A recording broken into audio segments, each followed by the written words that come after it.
トトロさんやな。いやいやす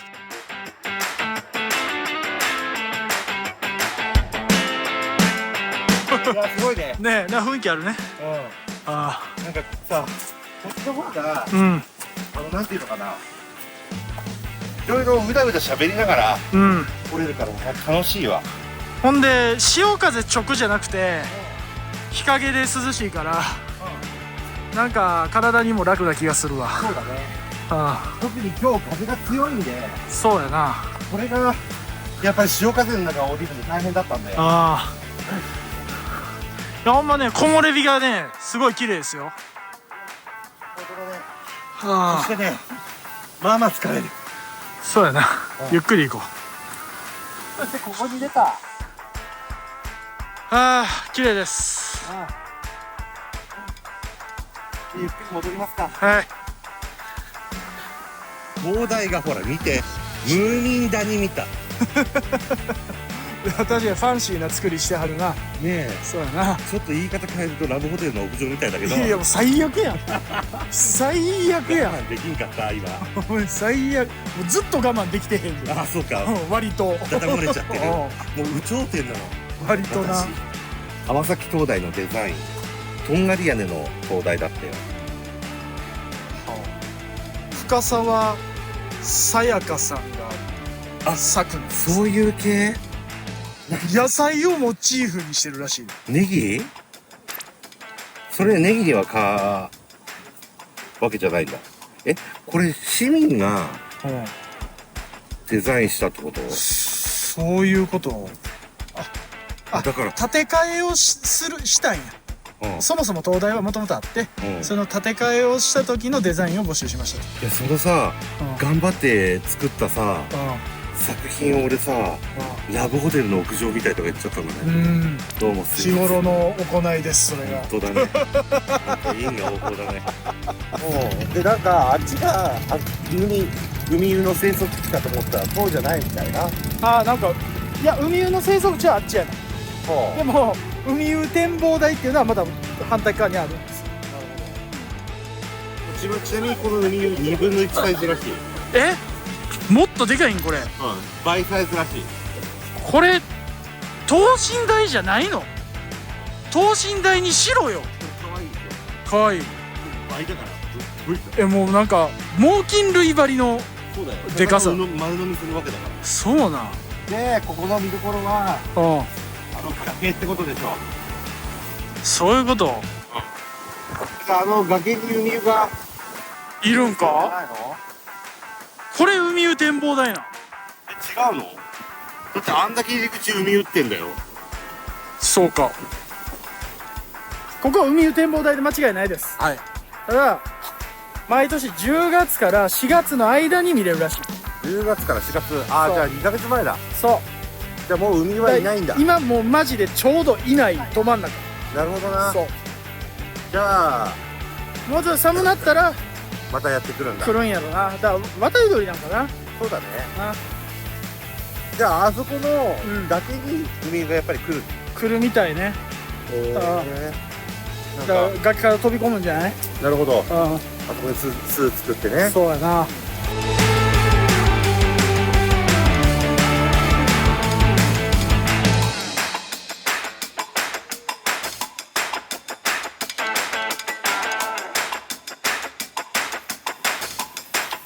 すごいよ。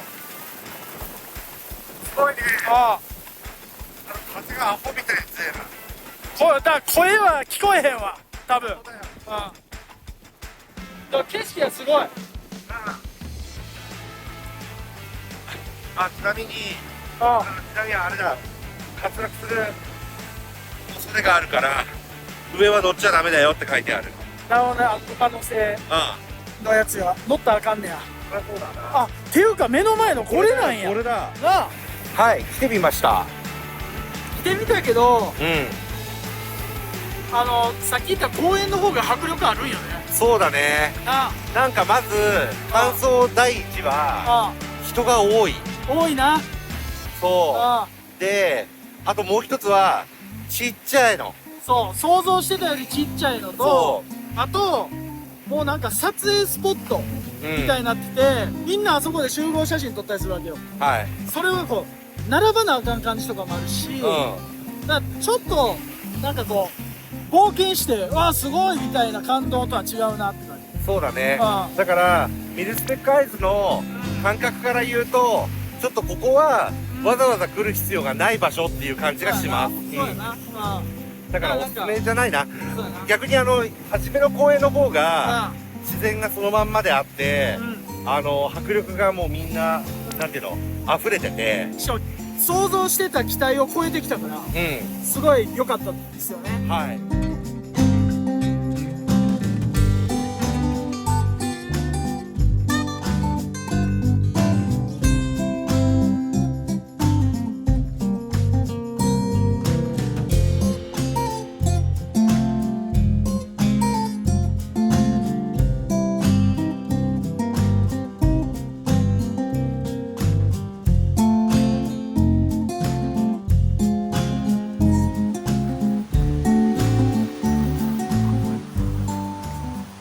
人が住んでる。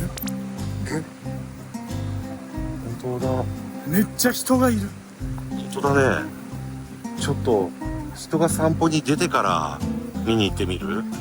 これさ、多分本来何もないような場所やと思うねん。はい。でも誰かが入ってしまったことによって、みんななんやなんやってありえるね。寄っちゃってるよね。ありえるね。想像と違った。何？めっちゃ綺麗。お、本当だ。うわ、ここめっちゃ綺麗じゃん。なあ。プチ洞窟みたいな。本当だ。残念なことに。なんかゴミなんかなんなんかすっごいことなってるわ。いや、これさ、ここでなんかキャンプとかしてんじゃないの？知らんけど。今やってるんかな。そうかもしんないね。でもなんかゴミも確かに散らばってるし。それはちょっと残念。でもこう綺麗やのにな。いや、なんかさ、汚ねえなこれ。ちょっと汚い。なんかさ、馬の背洞門やっけ、はい、脇にさ、謎の洞窟があったわけです。ほらなったね。あれなんやろうなって思って、でもどうせなんもないやろなって思いながら近づくと、美しかったよね。美しかった。ね、ぽっかり開いて、いきなりもう、ね、海がドーンって。海がドーンって見えて、巨大な窓になってたな。めっちゃ美しかったんやけど、めっちゃなんかゴミ落ちてて。そうだね。で、なんか、外国人がさ、何人も陣取ってさ、多分あれは商用目的の撮影をしてたね。そうだね。ドレスを着て。そうそう、それで素敵な写真撮りたいのはわかるんだけど、日曜日の一般の観光客がいっぱい来ているという日に、もう汚く飯食うところをブルーシートで広げて、それでゴミそのまんま、もしかしたら後で片付けるかもしれないよ。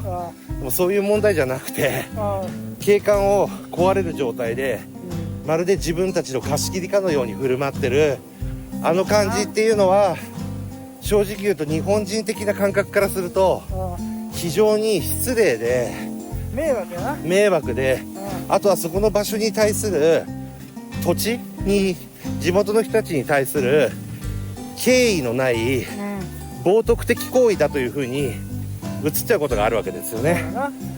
で、あとはさ、その人たちもそうやねんけど、その人たちかどうかわからんゴミも落ちてるわけよ。そうだね。そうで、もうめちゃくちゃ観光地化しちゃったりとかさ、ネットでバズっちゃうとこうなっちゃうことが結構あるんすよね。そうだね。そう、人が集まっちゃうってことは、行儀の悪い人も集まっちゃうから。そうだね。それは俺ら何回も見て、ちょっと寂しいじゃないですか。そうだね。嫌じゃないですか、ぶっちゃけ。だからそういうとこ避けてるっていうのもあるんですよ。そうだね。もうそういうことしないようにしてくださいとしか言いようがないんだけどね。そうよ。うちのチャンネル見てくれてる人はやらんと思う。そうだね。そう。いや、まあちょっと最後は残念でした。でも公園の方は本当におすすめだ。本当に公園おすすめだ。なんでみんな馬の背行って公園行かへんのやろ。ね。あっちめっちゃ綺麗。本当だね。いやだから写真撮ったら満足なのかな。それはちょっとわかんないよ俺は。いやだから、もしかしたら情報を得る場所が偏りすぎてんじゃない？あ、そうかもね。 TikTok とかでパッて見て、馬の背ってなったら馬の背ピンポイントで行っちゃって、こっちにちょっと興味がいってないかもしれない。そうだね、どうせ同じじゃないって逆に思っちゃうかもね。そう俺らはさ、そういうとこ探すモードがあるから、そうだね、それ行ってみようとかで行くけどね、だからおすすめっすよ。おすすめです。いい。